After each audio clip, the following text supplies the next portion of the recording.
Welcome to the True Crime Never Sleeps podcast and an all-new episode of Cold Case Friday. This week we dive into the mysterious vanishing of the Springfield Three. But first, we'd like to thank our sponsor, Poddex, for sponsoring this episode. If you're a podcaster looking to grow your engagement and reach an even larger audience, then check out Poddex today at poddex.com. Use the promo code Larry21 for 10% off your order. And of course, we'd also like to thank Audible. If you're looking for the best place to get audiobooks from a wide variety of genres, check out Audible today. You can get a free 30-day trial and free audiobook of your choice at audibletrial.com/Larry21. And as always, you can be a part of the show. Send us a voicemail at 682-305-0483. Let us know your thoughts on the cases we cover. Is there something we missed, something we got wrong? Any theory you have on what happened? Let us know and you can be featured on the next episode. But now on to our main topic. One person disappearing is a mystery, yet there are often many valid reasons. This can include people running from violence or debts, simply wanting a new life, or suffering some kind of injury or mental illness that takes them away from their homes and loved ones. Sometimes crime is involved, either kidnappings or, sadly, killings. However, when 3 people go missing simultaneously and without cause, alarm bells start to go off. It was June 7th, 1992, and friends Suzanne Streeter and Stacy McCall had just graduated from Kickapoo High School the day before. They had been out partying beginning around 8:30 p.m. They were undoubtedly in high spirits as they left the last of their celebrations around 2 a.m., having been in Battlefield in their hometown of Springfield, Missouri. The two initially intended to head to their friend Janelle Kirby's house, but it was too crowded, and instead they went back to the home Streeter shared with their mother, Cheryl Levitt. They seemingly returned home with their clothes, purses, and vehicles all present at the house. However, when Kirby and her boyfriend came over the next day around 9 a.m., they were nowhere to be found. And neither was Cheryl Levitt. Kirby, the boyfriend, Streeter, and McCall all planned to spend the day at a water park, perhaps a further extension of their celebrations. Yet the pair had failed to arrive at Kirby's home as had been planned. Upon arriving, Kirby found the front door unlocked and entered the house to find it empty, despite the woman's car still being outside. The family dog, however, was present and described as agitated. Also noticing that the front porch light was smashed, Kirby decided to clean up the mess, unfortunately destroying evidence through her good deed. As the pair looked around the house, the phone rang, and Kirby took the call, said to have been full of sexual innuendo. A second call was made, the same as the first. A few hours later, McCall's mother arrived at the property after she failed to raise her daughter on the phone. She noted that Susie's clothes, purse, and cigarettes were still in the house and decided to call the police. While doing so, she also noticed there was a message on the answering machine. Listening to it, she later described it as strange, but inadvertently deleted it. The police believe the message may have contained evidence and that was unconnected to the sexual calls made when Kirby was present, which are largely dismissed as a prank. It was by now 16 hours after the last confirmed sighting of Streeter and McCall, with Levitt having last been heard from at 11:15 p.m. the day before, when she made a call to her friend. When Kirby first accessed the property at 9 a.m., more and more friends and relatives came looking for their loved ones, with up to 20 people walking through the house in the hours afterward. The crime scene was totally compromised, and, needing a warrant, police were unable to enter until June 8th. By June 9th, they had called the FBI. The only thing unusual about this house was that the 3 women were missing from it. Springfield Police Captain Tony Glenn told a newspaper in 2006, also saying, "You had this feeling as you looked around that something was missing. Something had to be missing. But there wasn't. Just them." In any case, there was very little evidence at the property, with no signs of a struggle or blood present. As mentioned, all 3 women owned a car, and all 3 were still present. Levitt's blue Corsica was in the carport, Streeter's red Ford Escort, and McCall's Toyota Corolla were in the Circle Drive. The keys were all in the house, their purses at the bottom of the stairs, and an inviting graduation cake was waiting in the fridge. Meanwhile, Levitt's bed had been slept in, and her book was even turned over on the nightstand, ready to be resumed. The two young women had also certainly got prepared for bed, washing their makeup off and leaving their jewelry by the basin. McCall had left her shorts and placed them by Streeter's waterbed, and given that no other clothing appeared to be missing, she is likely to have vanished in just a t-shirt and panties. The only sign of any disturbance at all was the shattered porch light.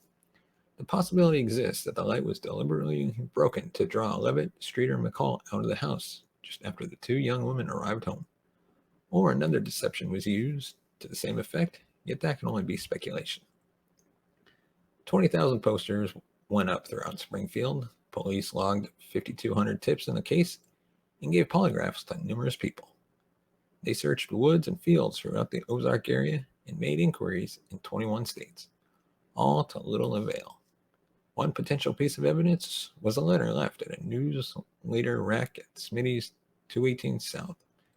The letter had a drawing of the Bolivar Road apartments with the phrase, "Use ruse of gas man checking for leak," written on.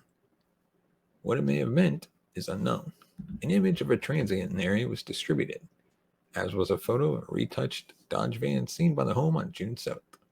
The van is seemingly crucial to the case, as an eyewitness claims to have seen Streeter driving a green Dodge later in the day on June 7th, and apparently under duress, a male voice telling her not to do anything stupid. Another witness reported seeing the van with a blonde female driver at a local grocery store and was suspicious enough to write down the license plate. Unfortunately, he threw the newspaper away before contacting authorities.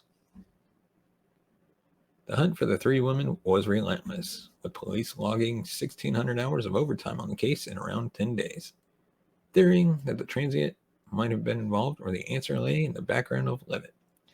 A new lead appeared on June 24th when a waitress came forward to say the three missing women had been at George's Steakhouse between 1 a.m. and 3 a.m., with earlier evidence on the timing of the younger woman's movements suggesting this is likely to have been near the end of that window. The witness said Streeter appeared to be drunk, and her mother tried to calm her. The sighting has never been confirmed. Going nowhere, the investigation featured on the December 31st edition of America's Most Wanted, producing 29 calls. One stood out above the rest. A caller claimed he had information about the three disappearances. However, attempts to link the caller with investigators failed, as he became spooked and hung up. Police appealed for him to get in touch again, but he never did, and his identity remains a mystery. Another program, 48 Hours, shadowed police for weeks as they investigated the case, showing pictures from the search and officers sifting through the many leads. Nothing led to a workable angle, and the case went cold. 5 years later, Springfield PD announced it could no longer justify the money spent on the matter, officially shutting the case down. Later in 1997, an unexpected break in the case came when convicted kidnapper Robert Craig Cox claimed he knew what happened to the three women. Imprisoned in Texas for robbery, Cox was convicted of killing a 19-year-old Florida woman in 1978. He walked free from death row in 1989 after the Florida Supreme Court decided there hadn't been enough evidence to convict him. Cox, one of the people questioned back in 92, claimed all three had been murdered and buried, taunting that their bodies would never be found. Cox was living in Springfield at the time of the murders and didn't claim to be the killer, saying he was in church that morning, as corroborated by his girlfriend. However, that would not discount his involvement earlier in the morning in any case. The woman in question later recanted her statement and said that Cox had asked her to lie for him. Cox said he was at his parents' home when asked where he was earlier, which was again corroborated. Police remain uncertain as to Cox's involvement with the crimes, observing that he only ever tells them enough for them to believe he knows something, but never enough to incriminate himself. Some believe Cox is merely seeking infamy through a false confession. For his part, the suspect says he will reveal the truth once his mother dies, but the bodies are buried somewhere around Springfield. In 2007, investigators revealed they'd received a tip that the bodies were buried beneath foundations of the Cox Hospital parking lot. That same year, crime reporter Kathy Baird had a coroner of the parking lot scanned with ground-penetrating radar and found three anomalies. However, it remains doubtful that the site is the burial location, as construction didn't begin there until September 1993, over a year after the disappearances. Equally, the tip came not from anyone connected with the burial, but somebody professing psychic abilities. What happened to Cheryl Levitt, Susie Streeter, and Stacy McCall remains a mystery, with little evidence of the initial crime or where the three end up. With no evidence of a break-in and the door unlocked, it seems the three were either lured out of the house, the culprit simply knocked on the front door, or had already been present when Streeter and McCall returned home. While the claims of Robert Craig Cox possibly have merit, there is no evidence to say for sure. Despite 50,000 tips from the public, the case remains unsolved at the time of this episode. And with nearly 30 years having passed, the case of the Springfield Three looks likely to remain a cold case. The one thing I noticed out of this case is there was a lot of mess ups by families involved, friends, pretty much the community. Just you sweep up the broken light, you write down the license plate number of the vehicle, and then you throw away the newspaper without telling the police the number. They just made so many bad mistakes. But let us know in the comments section below. What do you think happened? Who do you think is responsible?